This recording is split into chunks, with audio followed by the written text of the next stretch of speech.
एक मनुष्य का जीवन बार बार नहीं मिलता। यदि मनुष्य का जीवन मिला है और मनुष्य का जीवन मिलने के बाद भी यदि तुम माया के चक्कर में, परिवार के चक्कर में, संतान के चक्कर में यदि तुमने इस शरीर को बिगाड़ दिया, इस जीवन को बिगाड़ दिया, तो फिर ये मनुष्य का शरीर मिलना मुश्किल है। हाँ, 84 लाख भोगने के बाद एक बार भगवान मनुष्य बनाते हैं, और यदि इस मनुष्य तन को भी हमने सोने, खाने, कमाने में बर्बाद कर दिया, तो महाराज हमारी 84 का चक्कर फिर लगाना पड़ेगा, फिर घूमना पड़ेगा। हाँ, बड़े भाग मानस तन पाबा, सुर दुर्लभ सब ग्रंथन गावा, कबहु कृपा कर नर तन देही। हम बार बार प्रार्थना करते हैं, प्रभु एक बार हमें मनुष्य बना दो। हाँ, और जब भगवान मनुष्य बना देते हैं तो मनुष्य बनने के बाद करते क्या है? बोले सोने, खाने, कमाने में, धीरे धीरे सोने, खाने, कमाने में हमारा जीवन बेकार हो जाता है, चला जाता है। मंदिर में पूजा करो, तीर्थ करो हजार, दिल में दया धर्म नहीं तो मनवा सब कुछ है बेकार। जय हो। दिल में दया धर्म नहीं तो मनवा सब कुछ है बेकार। तो भक्त का बड़ा सुंदर भाव है यहाँ पर, किसी के काम जो आए उसे इंसान कहते,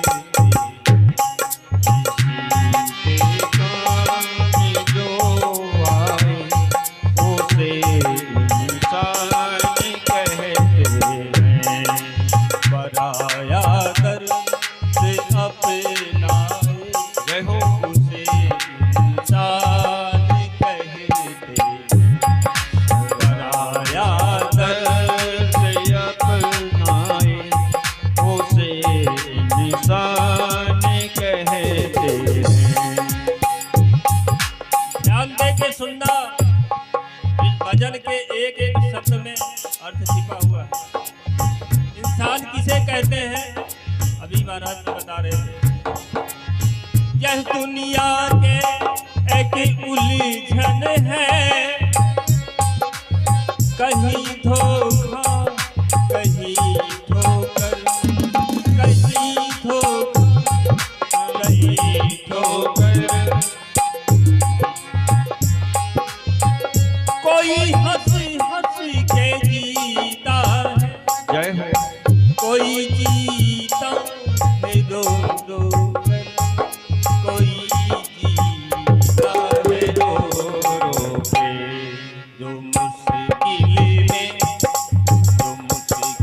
में न घबराए उसे इंसान कहते हैं।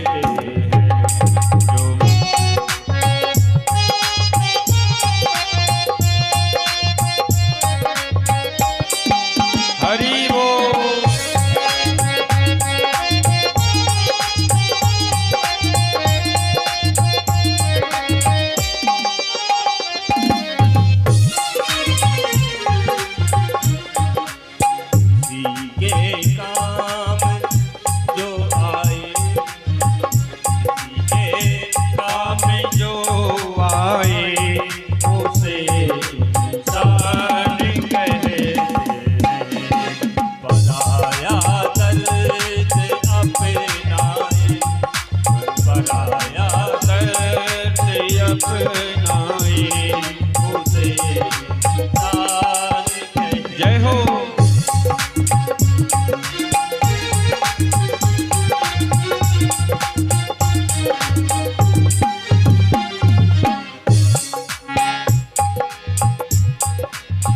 अगर गलती रुलाती है, जय है, गलतियां भी हो जाती हैं। अगर गलती रुलाती है तो राहें भी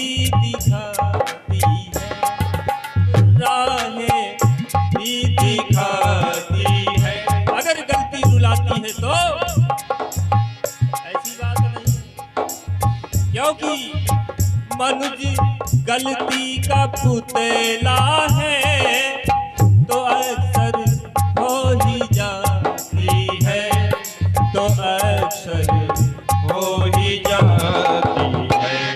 जो कर ले ठीक गलती को, जो कर ले ठीक गलती को, उसे इंसान कहते हैं।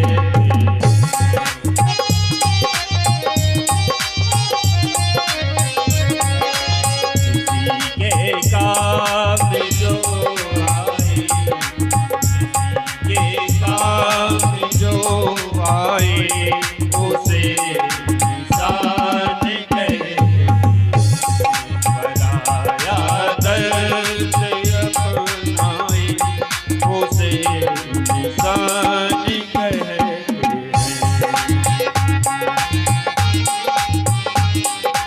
जय हो।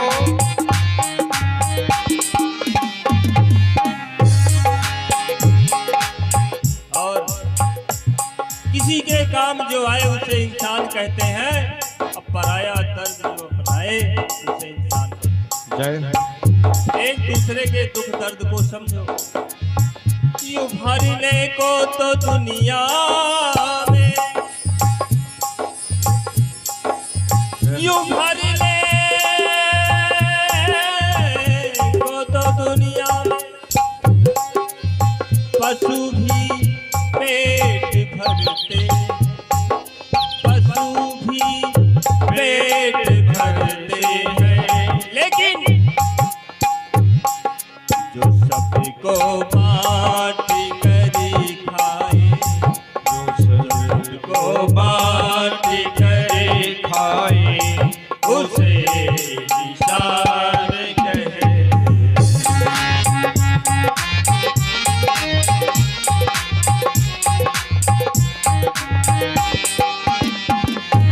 हरि बोल। सभी लोग भाव से जय हो।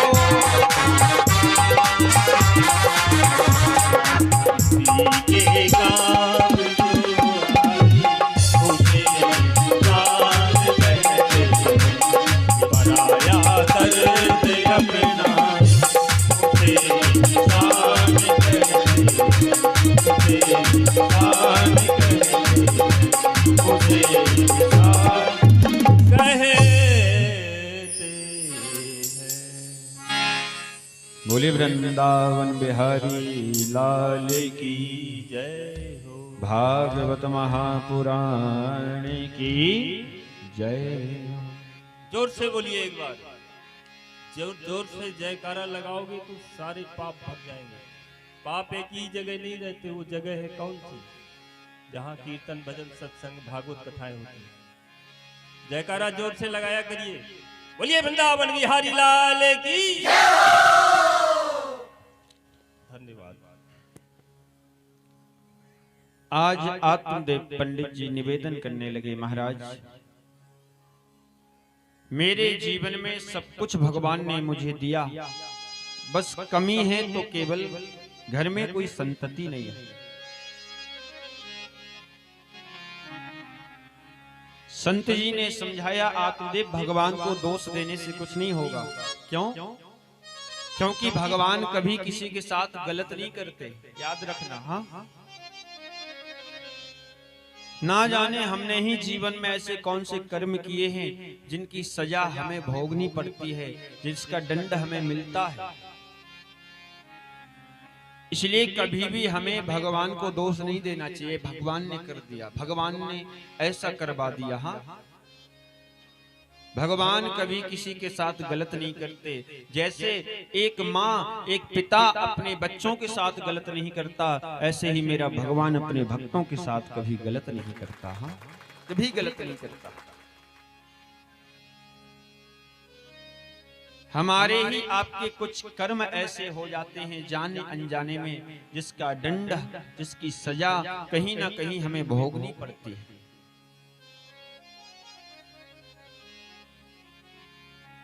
और महाराज ये तो चलता रहता है, अगला जन्म पिछला जन्म। अगर पीछे करके अच्छा आए हैं तो इस जन्म में अच्छा मिलेगा, पीछे गलत करके आए हैं तो उसकी सजा इसमें भोगनी पड़ेगी। अगला पिछला चलता रहता है। क्यों? क्योंकि जब तक पाप नहीं कट जाएंगे, चाहे वो अगले जन्म के हों पिछले जन्म के, वो चक्कर चलता रहेगा। पुण्य हो या पाप हो, अगला पिछला जन्म चलता रहता है। हाँ, इसलिए संत जी ने समझाया, आत्मदेव तुम भगवान को दोष दे रहे हो, भगवान अपने भक्त के साथ कभी गलत नहीं करते। आत्मदेव तुमने कहा कि भगवान ने मुझे संतान नहीं दी, मुझे निर्वंशी कर दिया भगवान ने। अरे भगवान संतान उसी को देता है जिसके ऊपर कर्जा होता है, जिसके ऊपर कर्जा होता है उसी को संतान देता है भगवान। और जो कर्जे से मुक्त हो जाता है उसको भगवान फिर कर संतान नहीं देते। क्यों? क्योंकि किसी का कर्जा नहीं है उसके ऊपर। संतान भगवान इसीलिए देते हैं कि पिता का कर्जा बच्चे उतारते हैं। हाँ, इसलिए संतान देता है भगवान। और जो कर्जे से एकदम मुक्त हो गया हो महाराज, फिर क्या आवश्यकता उसको संतान की। हाँ, उसके ऊपर किसी का कर्जा नहीं है। इसलिए आत्मदेव तुम्हें कर्जे से मुक्त कर दिया है भगवान ने।